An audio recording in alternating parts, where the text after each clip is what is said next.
প্রথমত বলে রাখি, এদেরকে দেখে লজ্জা পাওয়ার কিচ্ছু নেই, কারণ এরা কেউ নারী নয়, এরা হচ্ছে ট্রান্সজেন্ডার, মানে লিঙ্গ পরিবর্তন করে তারা নারী সেজেছে। মূলত এদের প্যান্টের ভিতরে সান্ডা আছে। এটাই হচ্ছে ওদের বাস্তব উদ্দেশ্য।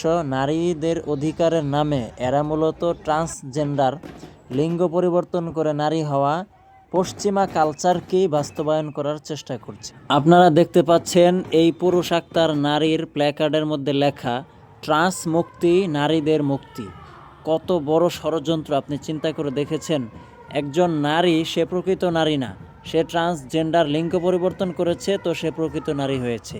কখনো বইয়ের পাতায় গল্পের মাধ্যমে, আবার কখনো শাহবাগের মোড়ে আন্দোলন করে, কিংবা নারীদের অধিকারের ব্যানারে স্লোগান দিয়ে এই দেশে তারা মূলত ট্রান্সজেন্ডার অর্থাৎ লিঙ্গ পরিবর্তন করে নারী হওয়া, এটাকে তারা কঠিনভাবে বাস্তবায়ন করার চেষ্টা করছে।